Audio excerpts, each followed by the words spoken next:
Bon, alors bonsoir et bonjour à tous ceux qui sont avec nous. J'espère que vous allez patienter avec moi parce que ça fait assez longtemps que j'ai pas pratiqué mon français, mais on va voir comment ça va aller aujourd'hui. Juste pour vous expliquer comment le système ça marche ici avec GoToWebinar. Alors sur le panneau de contrôle sur votre écran, vous avez une boîte pour être capable de demander des questions. Ce que je vais faire, c'est d'aller compléter la présentation et après, je vais prendre des questions quand je suis terminé. C'est un peu plus simple comme ça et c'est pour être sûr que je peux compléter la présentation avant de prendre ces questions. De l'autre façon, il y a un autre panneau appelé Handouts sur l'écran qui a les clips de vidéo dont lesquels je vais vous montrer un peu plus tard. La raison pour laquelle je les ai mis sur le système ici GoToWebinar pour que vous puissiez les télécharger, c'est parce que en fait il y a beaucoup de lag ou de temps brisé quand le vidéo se regarde après sur un système de streaming comme ça. Alors, bon, on va essayer de voir comment ça va marcher, mais si vous avez des questions, n'hésitez pas de me demander. Et si je peux vous envoyer les clips, ça sera possible aussi. Alors, nous allons commencer avec la présentation sur module 1 de préparation et la rétroaction des matchs. La première module de notre série de séminaires de web de développement professionnel pour nos arbitres de 2019. Oh, voilà. Bon, alors nos objectifs ce soir du séminaire sont, on espère par la fin que nos participants, ils ont une connaissance des raisons pour lesquelles nous avons organisé cette série de séminaires de web. Commencer. Alors, c'est pas juste parce que, mais en fait, bon, il y a plusieurs raisons, mais c'est tous de bonnes raisons. À la fin aussi, on espère que les participants ils pourront utiliser le formulaire d'auto-évaluation pour préparer et évaluer leur match.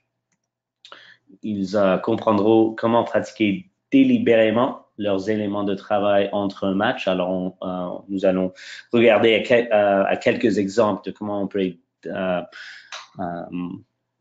super spécifique dans notre pratique entre matchs. Okay? C'est pas alors. Bon, nous allons discuter un peu plus, mais bon. Finalement, nous serons rappelés de l'importance de la santé des joueurs, du santé des joueurs et des ressources qui sont disponibles pour être capable de préparer pour nos matchs. Alors, le contexte. Pourquoi est-ce qu'on a créé cette série de séminaires de web? Pour commencer, il y avait un retour d'information à la fin de l'année dernière après un petit sondage qu'on a envoyé aux provinces ainsi que nos membres du public qui font partie du communauté de rugby autour du pays. Ce qui inclut les arbitres, mais aussi ainsi que les joueurs, les entraîneurs et certaines positions administratives aussi. Il y a deux thèmes qui étaient assez clairs dans cette retour d'information. La première, c'était évidemment la santé des joueurs et une question de s'il y avait assez de cohésion entre tous les arbitres dans la manière dont gérer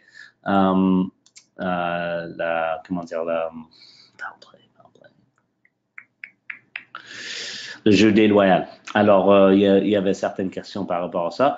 Alors, ce qu'on va essayer de faire avec ces séminaires, c'est d'établir cette cohésion entre les arbitres. Et deuxièmement, il y avait aussi, après cela, il y avait aussi un peu de concern sur la cohésion du contexte du jeu en entier dans certaines situations. Ce que je veux être clair par rapport dès le début, c'est le fait que nous n'allons jamais, je pense, peut-être un jour, mais je pense vraiment que ça sera très difficile d'avoir une cohésion universelle autour du monde et autour du Canada par rapport à chaque situation étant arbitré de la même manière par chaque arbitre. Il y a deux raisons. Chaque situation du match est unique dans ces contextes. Et deuxièmement, tous les arbitres, ils sont des individus qui peut-être vont arbitrer d'une manière différemment dans certaines situations et certains contextes. Ça ne veut pas dire que dans une manière technique, il n'y a pas des décisions assez claires qu'on veut être cohésif là-dessus, mais en même temps, il y a toujours des situations dans le contexte du match qui vont décider que ou dédier que on va arbitrer ces situations différemment. Alors, ce que nous allons quand même essayer c'est de apporter un peu de cohésion dans l'aspect technique de notre arbitrage et puis les contextes, nous allons essayer d'avoir une cohésion en temps de processus pour avoir des décisions correctes dans ces instants.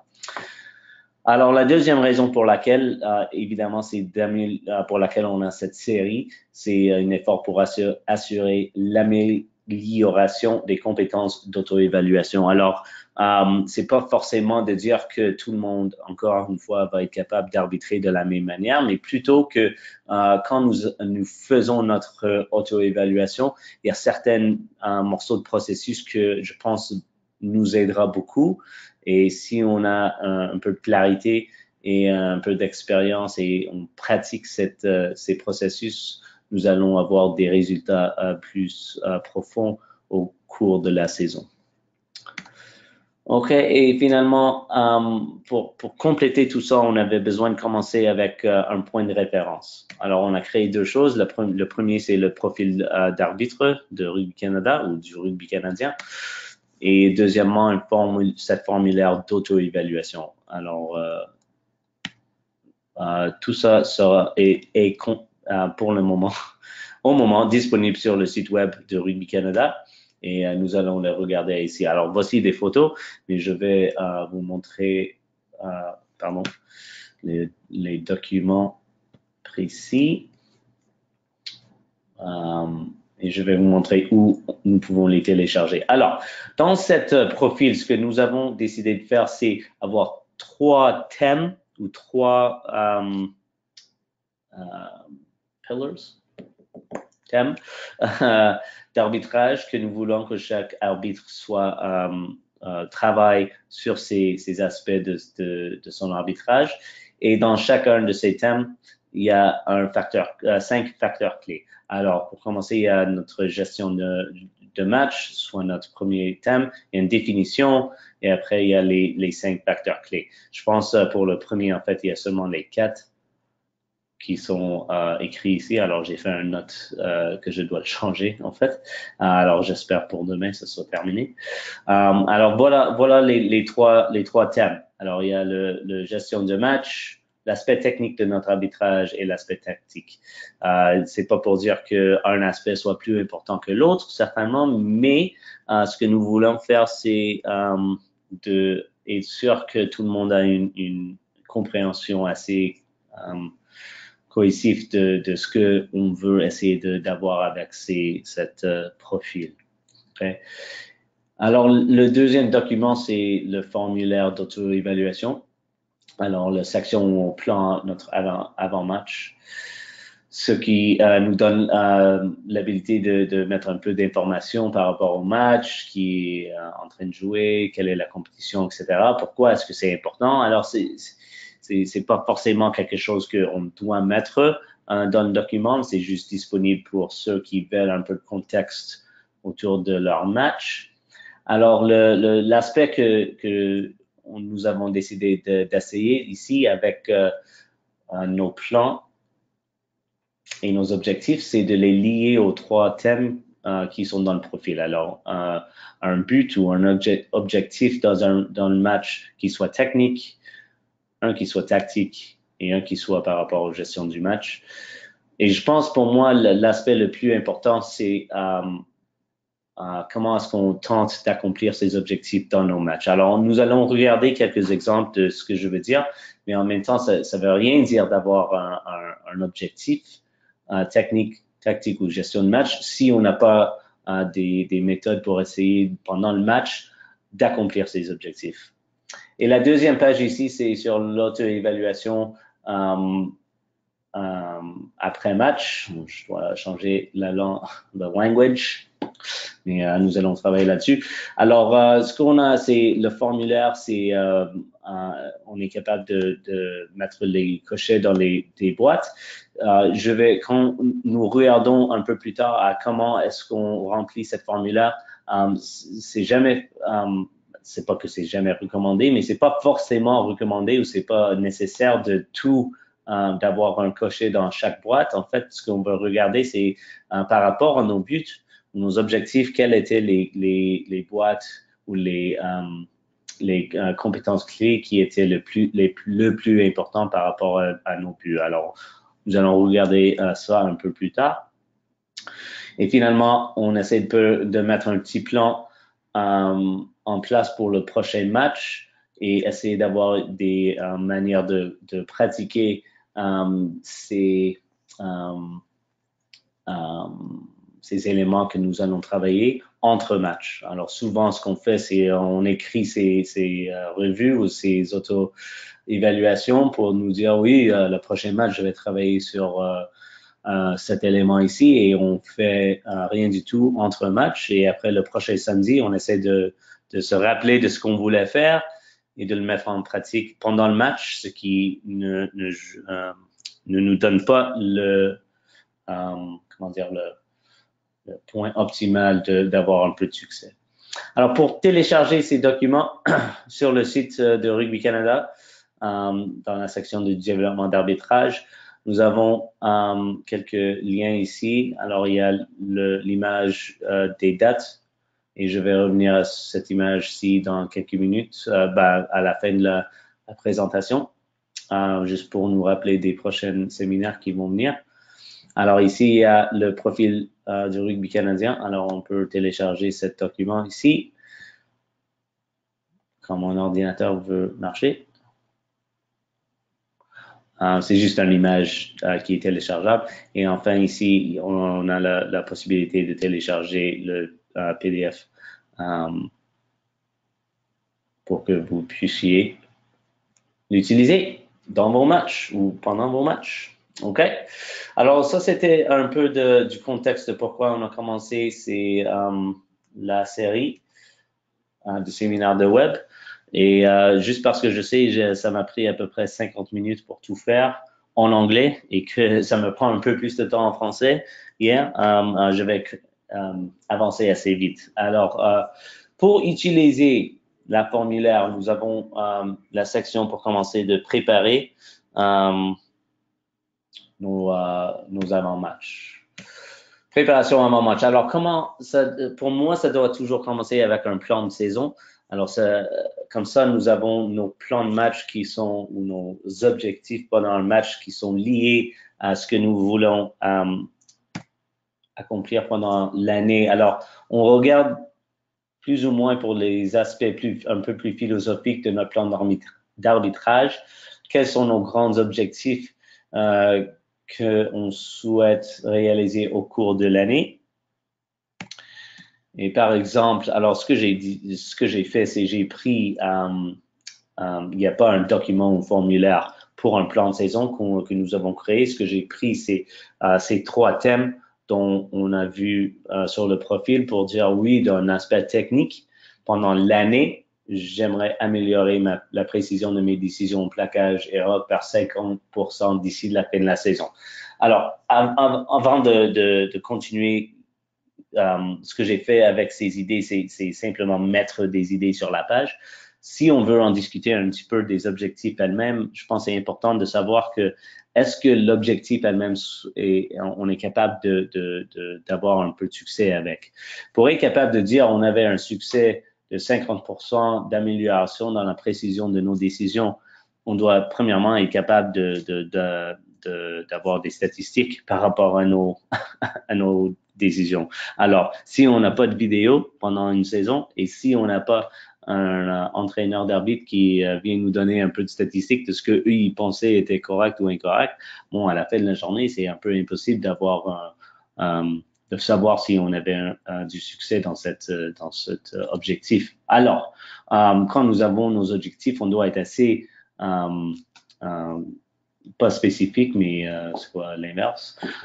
Broad en temps de nos objectifs pour être capable d'avoir une idée philosophique de ce qu'on veut améliorer, mais en même temps, on doit avoir une manière d'avoir du succès avec. Alors, si on regarde deuxièmement avec notre but tactique, on veut mieux comprendre ce que les équipes tentent de faire sur le terrain et appliquer ces connaissances à ma prise de décision. Bon, alors si comme arbitre, c'est mon objectif est assez générique que je peux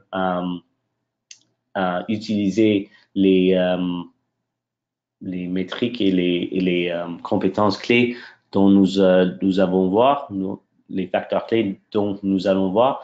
On peut assez facilement retourner à ce document à la fin de l'année pour dire oui, je pense j'ai beaucoup mieux compris les efforts des équipes et je sais que mes décisions sont améliorées basées sur cette connaissance que j'ai acquis pendant l'année. Alors, bon, juste pour un peu de contexte, c'est la seule raison pour laquelle j'ai mis ces idées ici. Mais si nous avons des objectifs de match en match qui ne sont pas liés à notre plan de saison, ça, c'est d'accord aussi. À la fin de la journée, là, c'est ici où on peut commencer. Mais pour retourner à un contexte de match, on veut ensuite soyez plus spécifique en établissant des objectifs pour chaque match. Alors, on regarde pas seulement des aspects techniques, mais des objectifs par rapport au processus des compétences. Alors, par exemple, ce que j'ai fait ici, c'est j'ai pris les objectifs. Alors, on sait que c'est le premier match de l'année. Alors, oui, j'ai fait un peu de travail hors de la saison, mais en réalité, là, c'est une bonne opportunité pour que je pratique ou je travaille sur mes objectifs pour l'année. Mais en même temps, je suis aussi capable de me donner une base pour mon prochain match. Alors, comme c'est le prochain match, mon objectif technique soit concentré sur les aspects du jeu liés à la sécurité, assurer que les plaquages sont sous les épaules et je vois des bonnes positions corporelles et comportements positifs en mêlée. Alors bon, est-ce que c'est directement lié à mes 50%? Non, pas directement, mais si j'ai l'habilité de regarder à ce match après, on peut peut-être voir si le prochain match j'ai un peu plus de succès, etc. D'un aspect technique, dans l'avantage, je veux m'assurer une récompense adéquate à l'équipe non fontif. Et dans le concept de l'espace, je vais garder la défense honnête, récompenser l'équipe qui avance. Et finalement, en temps de gestion du match, jeu déloyal égale tolérance zéro, mais respire. Alors, ce que je vais faire, c'est vous expliquer pourquoi j'ai mis différentes formes de mots ou de phrases dans ces boîtes. Alors, c'est tout lié au fait qu'il y a des personnes et des gens qui apprennent différemment et qui ont des méthodes différentes. Alors, disons pour moi, la première phrase ou la première boîte, l'aspect technique, moi, je dois écrire des phrases et je dois les écrire au complet pour que ça m'aide à rappeler ce que mes objectifs y sont. Par contre, il y a ceux qui sont beaucoup plus, ils ont beaucoup plus de succès s'ils ont seulement, des mots-clés. Alors, pour cette personne-là, jeu déloyal égale tolérance zéro. Là, c'est leur mot-clé, c'est tout ce qu'ils ont besoin. Et ils disent mais respire. Alors, je vais expliquer ça dans la prochaine boîte. Mais avec la deuxième ici, la deuxième boîte, nos objectifs tactiques, c'est plus par rapport au fait qu'il y a ceux qui sont dans le milieu. Alors, pour moi, c'est des phrases complètes. Pour certaines, c'est des mots-clés. Et pour certains, ils sont dans le milieu. Alors, ce que vous écrivez ici, c'est vraiment l'aspect individuel de l'auto-évaluation pour voir comment est-ce que vous peuvent avoir le plus de succès. Alors, ici, j'ai dit mes respire. Alors, si on regarde des mots-clés, on veut on veut regarder comment est-ce on tente d'accomplir ces objectifs dans nos matchs. Alors, comme j'ai dit, la première boîte ici avec l'aspect technique ou mon but technique, pour moi, je dois écrire la phrase au complète, mais afin de prendre des décisions précises, je dois m'assurer de suivre le jeu en ligne avec le ballon pour voir les points de contact des plaqueurs. À la mêlée, je dois prendre mon temps et m'assurer de travailler avec la première ligne sur les points discutés avant le match. Alors, mon idée ici, c'est j'ai un objectif de concentrer sur les aspects du jeu liés à la sécurité. Excellent. Mais comment est-ce que je peux avoir du succès avec cet objectif? Je dois avoir un processus dont je travaille là-dessus pendant le match. Alors, pour moi, dans ce match-là, la chose la plus importante, c'est de traverser le terrain et de suivre le jeu en ligne avec le ballon. Si, après le match, j'ai pas de succès avec cette méthode ou cette processus pour laquelle j'ai identifié pour avoir un peu de succès avec mon objectif, bon, je vais retourner à la prochaine match et je vais essayer un autre processus. Mais mon objectif sera probablement la même parce que j'avais pas de succès avec. Si j'avais un peu de succès avec, excellent. Peut-être ça reste mon objectif parce que je veux pratiquer encore et encore et encore pour être sûr que c'est un aspect de mon arbitrage qui soit assez facile et dont j'ai pas besoin d'y penser pendant le match. Par contre, si on n'a pas un processus pour essayer d'avoir du succès avec nos objectifs, je pense qu'on aura beaucoup plus de difficultés à avoir du succès. Ça veut rien dire de dire je vais tenter de siffler tous les plaquages hauts si on les voit pas. Alors bon, si on a un processus pour être sûr qu'on voit où le plaquage ou où le point de contact des plaqueurs soit, on peut avoir, j'espère en tout cas, un peu plus de succès. Bon, alors, autant que possible, on veut essayer de faire en sorte que les objectifs soient des actions positives que vous pouvez contrôler. Pardon. Alors, par exemple, c'est un exemple que j'aime bien utiliser. Si on est un arbitre et notre entraîneur d'arbitrage ou un autre collègue d'arbitrage regarde nos matchs et il nous dit oui, alors on doit travailler, vous devez travailler pour arriver à la prochaine point de contact ou au prochain rock plus vite pour être sûr d'être là plus tôt pour être capable de bien gérer ou bien arbitrer 7 points de contact. OK, d'accord. Par contre, je cours le plus vite que je peux. Je peux pas courir plus vite. C'est impossible que je cours plus vite. D'accord.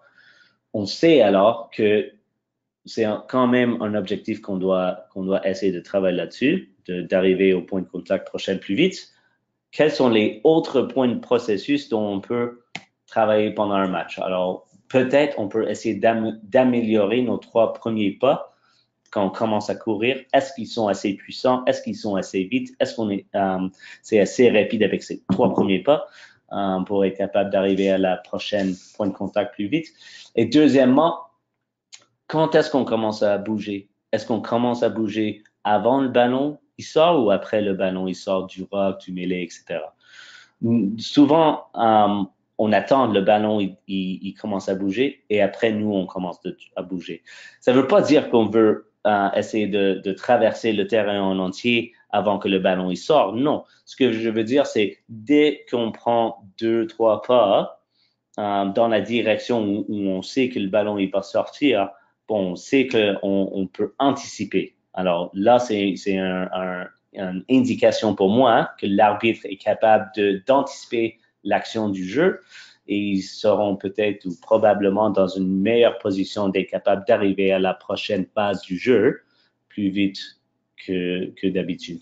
Alors, juste des idées par rapport à qu'est-ce que je veux dire quand je dis ou je parle d'un processus pour être capable d'avoir du succès dans nos objectifs. Ça, c'est un exemple, ainsi que les autres exemples que j'ai démontrés avant. Et souvent, nous avons besoin d'un petit déclencheur. Alors, un mot qu'on utilise pendant le match pour nous rappeler que, bon, attends, j'ai un objectif dont je veux essayer de travailler là-dessus. Et si dans cet instant, dans cet exemple ici, si j'utilise le mot ou les mots, pardon, avant ballon, est-ce que ça me fait rappeler que oui, je dois commencer mon mouvement juste avant que le ballon il sort. Alors, juste des exemples de comment ça va marcher, mais en même temps, pour chacun de nos objectifs, les points ou les processus dont on va travailler et les mots-clés que nous allons utiliser, ça, c'est entièrement à vous de décider. Et c'est un aspect très, très individuel de comment nous apprenons et de comment nous retient l'information après quand on revient à l'auto-évaluation après match. OK? Alors, comme j'ai dit, je vais être assez vite parce que mon français n'est pas super ce soir. Ça fait longtemps que je n'ai pas pratiqué mon français, même si j'ai pratiqué la présentation une ou deux fois. Alors, nous allons aller par rapport à l'auto-évaluation. Qu'est-ce que ça veut dire de regarder ou de essayer de se rappeler de nos matchs et d'utiliser les ressources que nous avons ici avec le formulaire d'auto-évaluation. Alors, pour la plupart, nous n'avons pas accès aux vidéos. La plupart de nous, de samedi à samedi ou de jeudi à samedi ou de quand est-ce que nous avons nos matchs, pour la plupart du temps, il n'y a pas de vidéo. Alors, comment est-ce qu'on fait-on notre auto-évaluation? Alors, pour moi, d'abord, on essaie d'identifier si nous avons succédé avec nos objectifs. Il y a certaines manières dont on peut le faire. On peut commencer avec parler avec les entraîneurs des deux équipes, certains joueurs des deux équipes ou un entraîneur d'arbitre s'il y avait un qui est venu nous regarder. C'est toujours difficile de dire oui, c'est absolument nécessaire d'aller parler avec soit les joueurs, soit les entraîneurs des équipes parce que le rugby, c'est quand même un jeu assez émotionnel et il y a toujours quelques-uns qui ont de la difficulté à contrôler leurs émotions. En même temps, il y a toujours un moment d'être capable de regarder ou de parler avec ces individus pour essayer d'avoir un contexte pour lequel ils ont peut-être eu ces réactions qui sont peut-être négatives, peut-être pas. Mais pour la plupart des entraîneurs, ils savent quand même que même si un arbitre n'avait pas eu leur meilleur match, c'est souvent le fait qu'ils n'avaient pas leur meilleur match pour les deux équipes. Il y avait des décisions qui n'allaient pas pour les deux équipes. Alors, à un moment donné, c'est l'équipe qui a probablement fait les moins d'erreurs qui a gagné le match. Alors, souvent, on veut essayer de donner un peu de temps, mais si possible, ils sont quand même des gens qui peuvent nous donner des idées par rapport à comment est-ce qu'on a fait avec nos objectifs. Pour moi et pour un peu de recherche que j'ai vu, on veut quand même aussi essayer de compléter la formulaire dans les premiers 24 à 48 heures. Et la raison pour laquelle on veut essayer d'adhérer à cette ligne de temps, c'est parce que c'est dans ces temps-là qu'on garde nos références visuelles. Alors, c'est là où on a plus de succès à être capable de se rappeler de ce qui s'est passé dans le match avec cet aspect visuel. Après les 48 heures, pour la plupart de nous, on commence à perdre ces rappels visuels. Et finalement, on veut évidemment remplir le formulaire en utilisant les cases qui sont liées aux incidences. Alors, par exemple, avec nos buts qu'on avait, et ce que je vais faire, c'est en fait, je vais aller au document que j'ai ici. Alors, avec nos buts ou nos objectifs par rapport à la sécurité avec les plaquages et le comportement positif en mêlée, avec l'avantage, avec l'espace, avec le jeu déloyal, c'est seulement ces boîtes-là que j'ai mis un cocher par rapport à ce que j'ai pensé que oui, c'était assez constant, ou c'était quelque chose à surveiller, ou c'est quelque chose de prioritaire. Alors, dans les instants de mêlée, oui, c'était à surveiller, mais bon, c'était assez bien. Par rapport au plaquage, oui, c'était excellent. Il n'y avait pas trop de plaquage haut. Parce qu'il n'y avait pas trop de plaquage haut, il n'y avait pas trop de jeu déloyal. j'ai trouvé que j'ai bien récompensé l'équipe avec de l'espace gagné. Alors, je pense que c'était assez bien fait avec la ligne d'hors-jeu. Par contre, l'avantage, oui, peut-être quelque chose dont je dois travailler. Et quand nous allons descendre ici avec ce qu'on a bien fait, ce qu'on veut travailler là-dessus, je vais expliquer comment est-ce qu'on utilise ces ressources. OK? Alors, c'est juste pour aussi redire que on n'a pas besoin de mettre quelque chose à chaque ou dans chaque boîte. Si c'était pas lié à nos objectifs et c'était pas quelque chose qu'on a vu dans le match, on doit régler. On va pas forcément avoir besoin de mettre un crochet dans ces boîtes.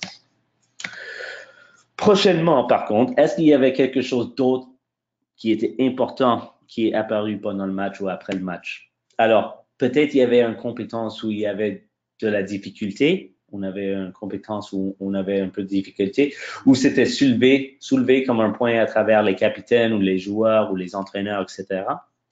Alors, ce que je vais expliquer, pour moi, comme arbitre, quand je suis sur le terrain, j'essaie de considérer tout commentaire comme une raison d'examiner la situation. Alors, ça ne veut pas dire que je vais, à un moment donné, s'il y a plusieurs joueurs qui commencent à me parler de tout et tous, je vais évidemment essayer de mettre fin à tous les joueurs qui me parlent, juste parler avec le capitaine, juste à des moments importants ou à des arrêts de jeu, etc. Par contre, à un moment donné, si j'entends quelques incidents ou quelques cris de hors-jeu, etc., ben oui, peut-être c'était pas hors-jeu, mais ça veut pas dire que ça me donne pas une opportunité de me rappeler, oh, c'était quelque chose dont c'était un de mes objectifs, ou c'est peut-être un aspect du jeu que je me concentre pas assez dessus, alors je dois retourner pour essayer de travailler là-dessus maintenant dans le match. Par exemple, disons, l'équipe A demande constamment que je regarde la ligne d'hors-jeu, par exemple, comme j'ai dit. Est-ce que les joueurs étaient-ils toujours hors-jeu? Est-ce que peut-être c'était sans importance? Si oui, ils étaient hors-jeu. Est-ce que j'ai bien regardé? Peut-être j'ai pas fait mon scan et en fait, j'ai aucune idée s'ils ont raison ou non. Alors, c'est juste le fait que si on entend ces demandes ou ces commentaires dans un match, oui, on veut essayer de limiter ce que les joueurs nous disent d'un côté, mais de l'autre, on doit utiliser ces commentaires comme une raison pour laquelle on essaie de s'améliorer pendant le match. Et finalement, ou enfin, est-ce qu'il est suffisamment important cette autre chose qu'on doit le remédier immédiatement? Alors, par exemple, comme on a vu dans la boîte ou l'écran avant, j'avais mis un cocher ici dans la boîte de gestion de match en temps de communication claire. Par contre, j'avais pas un but ou un objectif par rapport à mon communication dans ce match. Alors, je l'ai mis ici et c'est une priorité parce que, comme on va voir, il y avait quelque chose dans le match qui est arrivé dont je dois remédier au plus vite possible.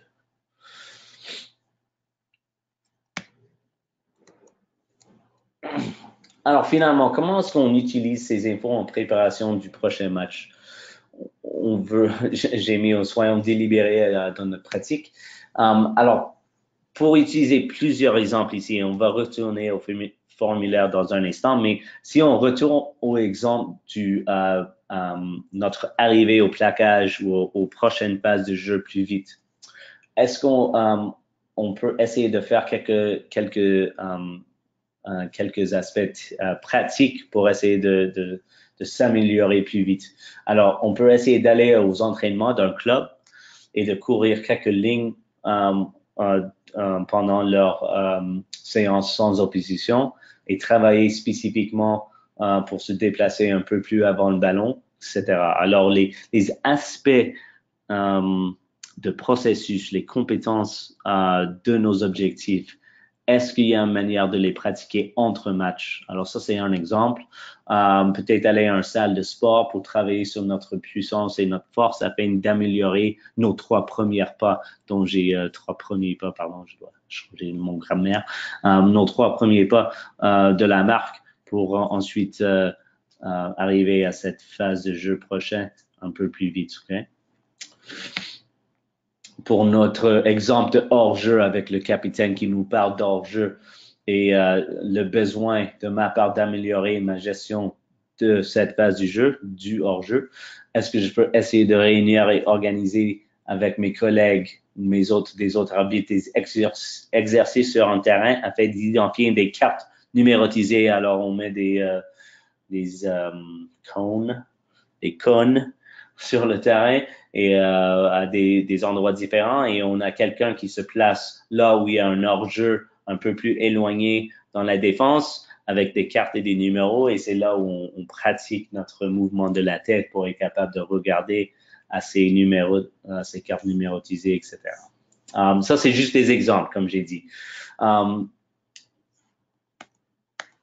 Eh bien, on a nos autres exemples. Alors, comme le formulaire n'est pas assez,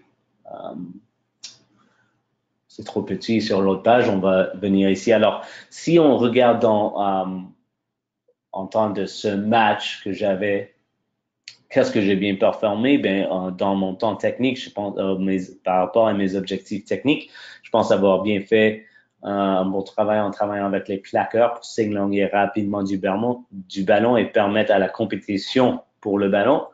J'étais surtout satisfait de la façon dont les mêlées se sont déroulées et de l'accent mis sur la position du corps des joueurs de la première ligne. Excellent. Bon. Pardon, mon ordi doit prendre une seconde. Voilà.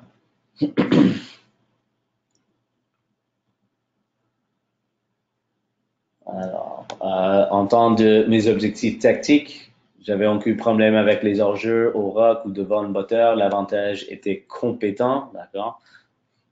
Pas excellent, mais compétent. Gestion du match, il n'y avait pas de jeu déloyal et mon travail était bien avec les capitaines. Comme j'ai dit avant, les différentes phrases ou l'utilisation des phrases ici en premier temps et avec des mots-clés en troisième temps ici, c'est vraiment juste des exemples de ce qui marche pour quelques-uns de nous et ce qui marche mieux pour des autres.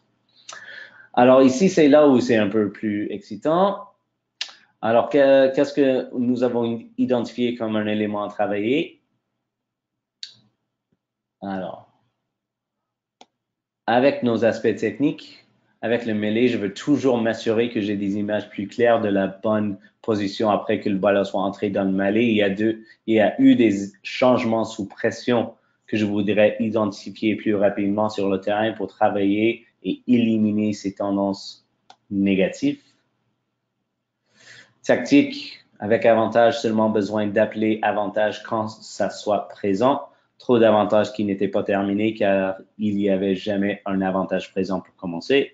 Okay? Et gestion du match, signaux plus clairs. Apparemment, ils n'étaient pas assez clairs dans ce match. D'accord. Dans ce point-là, comment est-ce qu'on peut mettre en pratique ce que nous souhaitons améliorer dans le prochain match, entre matchs? Alors là, c'est important pour essayer de savoir s'il y a un moment où on peut, pendant la semaine. Pour la mêlée, un autre exemple, je vais essayer ou assister à un entraînement de mon club local les jours où il travaille sur le mêlée, évidemment. Et je vais travailler avec la première ligne pour identifier les mouvements du corps sous pression. Okay? Alors là, je renforce les images de ce positionnement du corps corpulaire. Pour mon objectif tactique, ou pour ce que je vais essayer d'améliorer, l'avantage, c'est toujours difficile, mais est-ce qu'il y a des moments où je peux regarder un peu de rugby pendant la semaine et travailler comme l'arbitre pendant que je le regarde pour identifier est-ce que les opportunités d'avantage se sont présentes ou est-ce qu'ils ne sont pas présents? Alors, c'est quoi une opportunité d'avantage appropriée? Et finalement, avec mon gestion de match, si je dois travailler sur mon communication, je dois travailler sur mes signaux devant le miroir et avec des autres arbitres. Juste des exemples de comment on peut être délibéré avec notre pratique. OK. Pardon. Alors, si nous avons un peu de vidéo, c'est là où ça peut être intéressant aussi. Alors, c'est un outil fantastique, mais on ne doit pas oublier que c'est quand même un moyen de continuer à chercher à nous améliorer. Alors, quand c'est disponible, par contre, voici comment on peut l'utiliser. Premièrement, on peut regarder nos décisions dont nous nous souvenons pendant le match et dont on n'est pas sûr de leur précision. Alors, au lieu de dire on doit regarder un match, je vais reculer un petit peu. Quand je fais un revue en pleine ou une auto-évaluation de tout un match, ça, en réalité, ça me prend plusieurs heures de travail parce que je regarde le match plusieurs fois. C'est pas juste de le regarder une fois. Pour moi, anciennement. Par contre, là, j'ai réalisé, bon, dans un match, il y a peut-être certains incidents qui se sont arrivés et je veux vraiment les regarder parce que c'est là où je vais avoir un maximum d'apprentissage. Alors, je vais regarder ces décisions spécifiques et est-ce qu'ils étaient précis, ces décisions. On peut identifier les images appropriées d'actions positives et négatives, en fait, et des bonnes positions du corps fort. Et là où on sait que cette joueur ou ce joueur était dans une bonne position pour être capable de gagner cette bataille physique parce qu'ils étaient dans une bonne position de corps fort. Et finalement, on peut voir comment nos décisions sont reçues par les joueurs et si nous sommes précis dans le contexte du jeu. Alors souvent, si c'est une décision qui n'était pas exactement nécessaire par rapport au contexte du jeu, peut-être c'est là où on peut avoir des points d'apprentissage pendant le match. Alors, je vais regarder, nous allons regarder 3 exemples, comme j'ai dit sur votre panneau, il y a le tab de handouts là et il y a 3 clips. Alors, on va regarder le premier. Le contexte du match, c'est que il y avait des questions par rapport à la gestion comment dire, les arrivants en support qui venaient du côté du rock. Alors là, c'était quelque chose que je voulais être sûr, dont j'avais des bonnes décisions. Et après, il y avait une question de ma part par rapport à mon gestion du match, par rapport à ces incidents de l'arrivée du côté du rock. Alors, on va regarder le premier vidéo ici. Il y a pas de son dans la vidéo, c'est pas moi qui l'ai muté, il y avait pas de son quand je l'ai obtenu. Alors, dans ce clip, on a clairement vu le joueur en noir qui est venu du côté du rock et après le 9 qui veut aller vite, mais c'est pas son ballon en fait. Et après, c'est lui qui jette le ballon à côté. Et je l'ai pénalisé une deuxième fois. Alors, je pense que c'est important de regarder ce clip pour 2 raisons. Pour le premier, ça renforce le fait que oui, j'étais content avec la décision du joueur en noir. Je peux en fait essayer de reculer un petit peu pour qu'on voit qu'il vient clairement du côté du rock en avant de dernier pied. OK? Alors, je suis content avec le contexte ou la décision ici parce que ça élimine l'opportunité dans le contexte du ballon. D'accord. Par contre, le contexte du match pour la deuxième décision, c'est là où on peut vraiment être critique ici avec la décision par rapport aux réactions des joueurs. Alors, quand je siffle pour la première pénalité ici, est-ce qu'il y a des joueurs en blanc qui veulent absolument aller vite ici dans cette partie du jeu ou du terrain? Pas vraiment. Alors, le fait que le 9, il lance le ballon du côté, est-ce que ça arrête une opportunité d'attaque?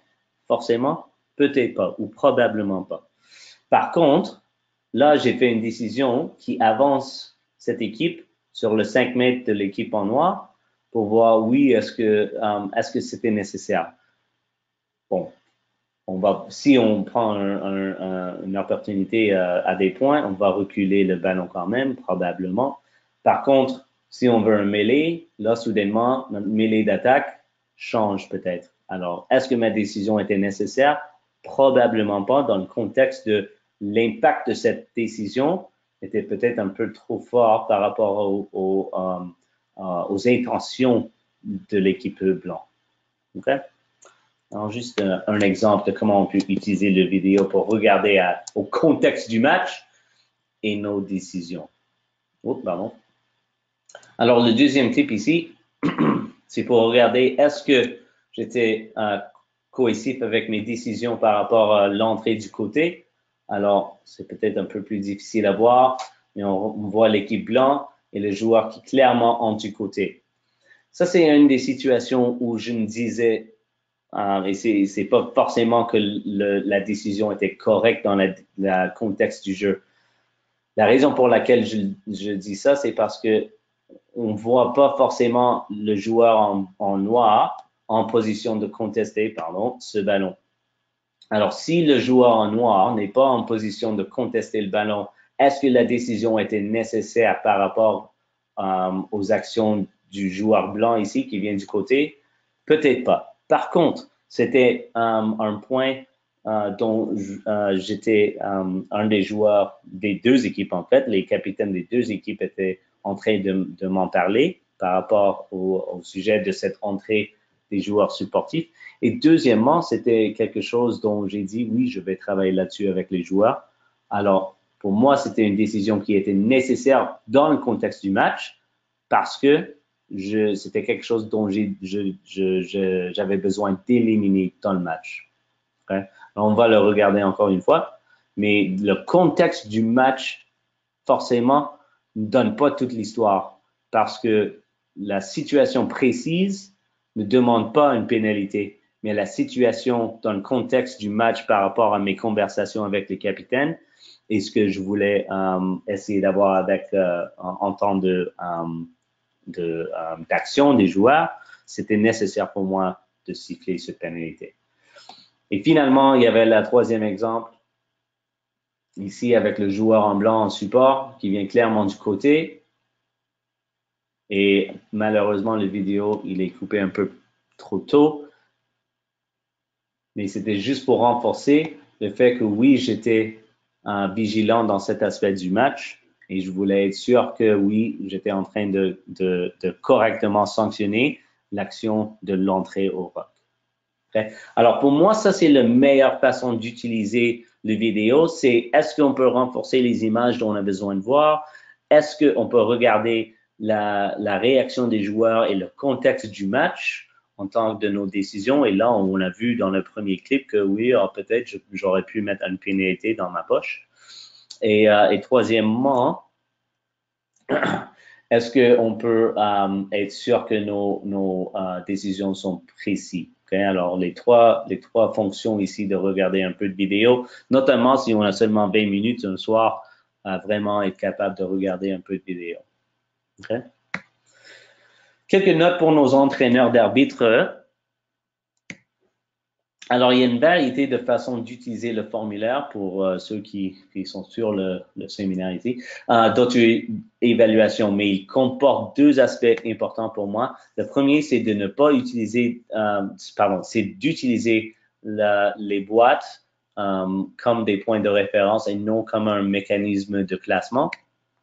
Alors, les arbitres, on veut essayer de vraiment trouver trois choses quand on demande à un arbitre de compléter cette formulaire d'auto-évaluation. Premièrement, est-ce qu'ils ou elles peuvent identifier les éléments à améliorer? Est-ce qu'ils peuvent identifier un moyen de pratiquer ces éléments? Et est-ce qu'ils démontrent un progrès lors de leur prochain match? Alors là, c'est le plus important pour nous comme entraîneurs d'arbitre pour voir est-ce que l'arbitre est capable de faire ces actions. Sinon, c'est à nous d'essayer de travailler avec eux à ces aspects de leur auto-évaluation. Je pense pour moi, une des aspects les plus importants quand on regarde un match d'un arbitre, c'est de toujours faire référence à ce que l'arbitre a identifié comme leur objectif. Par contre, il y a toujours des exceptions, et notamment au sujet du jeu déloyal ou la santé des joueurs. Si on a identifié comme j'ai identifié l'aspect de communication comme étant quelque chose dont j'avais absolument besoin de rectifier, ici, souvent, on veut travailler avec l'arbitre sur leurs objectifs. Par contre, dans ces phases du jeu ou les aspects du jeu déloyal, c'est certainement là où on doit avoir un peu plus de communication avec l'arbitre par rapport à ces sujets spécifiques. Okay? Il y a comme j'ai dit, deux variétés, deux manières d'utiliser le formulaire. Nous pouvons utiliser le formulaire complété par l'arbitre et simplement demander des questions par rapport à l'information que l'arbitre a mis dans le formulaire. Alors, si l'arbitre a identifié ces 3 points d'un aspect technique, tactique et de gestion du match à améliorer pour le prochain match, et comme entraîneur d'arbitre, on est content avec ces aspects, excellent. Ou ces éléments, excellent. On va travailler avec eux, on espère, pour le prochain match.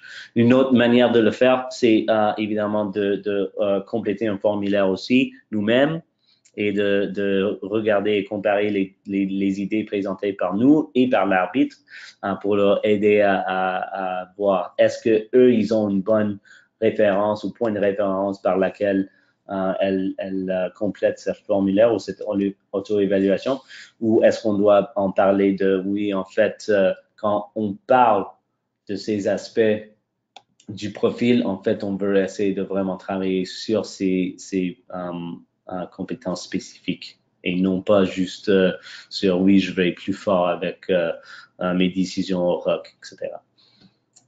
OK. Et finalement, par rapport à la fin du séminaire ici, on veut juste vous rappeler par rapport aux santé des joueurs et notre zéro tolérance pour le jeu déloyal, quelques ressources qui sont encore disponibles. Alors, il y a encore qui existe le guide d'application des règles du jeu de 2017 dont on a travaillé là-dessus comme Rugby Canada. Alors, j'ai attaché le lien ici et voici, on a nos exemples de plaquage qui doivent obtenir une sanction de soit pénalité seulement, soit un carton jaune, soit un carton rouge. Et juste pour vous rappeler que c'est un aspect du jeu dont on veut quand même continuer à travailler là-dessus, mais aussi à planifier pour être capable de se rappeler dont c'est un aspect du jeu de match à match dont on doit travailler là-dessus. OK, et finalement, il y a le site de règles du jeu aussi qui a encore des informations très relevantes. Alors, sous le lien de directive sur l'application des règles, il y a l'aspect ou l'application d'octobre 2012 par rapport au jeu déloyal, le plaquage haut et le contact avec le cou.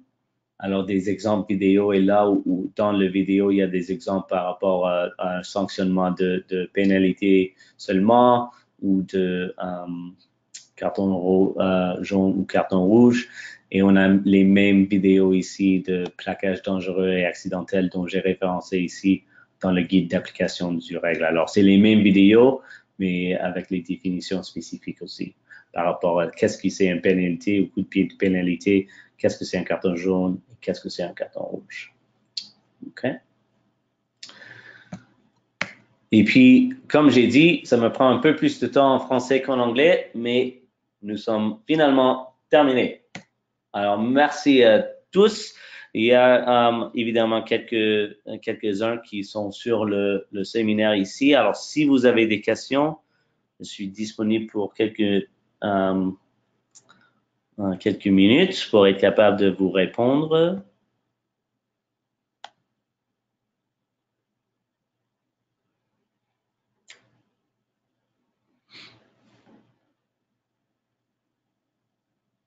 OK. Et aussi, finalement, par contre, j'ai oublié, notre prochain séminaire sera le 26 février. en parlant des variants selon le groupe d'âge. Alors, on regardera comment arbitrer moins de 19 ans et en dessous dans le contexte de le profil d'arbitre par rapport disons, le mêlée où les règles sont différentes, mais l'interprétation de le jeu déloyal, etc., sera peut-être un peu différent aussi. Alors, c'est quoi notre tolérance pour certaines phases ou aspects du jeu dans les groupes d'âge moins de 19 ans. OK. Bon, comme il n'y a pas de questions, je pense que je vais vous laisser ce soir. J'espère qu'il neige pas trop là où vous êtes parce qu'il y a beaucoup neigé à Victoria. Et j'espère vous rencontrer encore une fois dans 2 semaines, le 26 février. Passez une bonne soirée.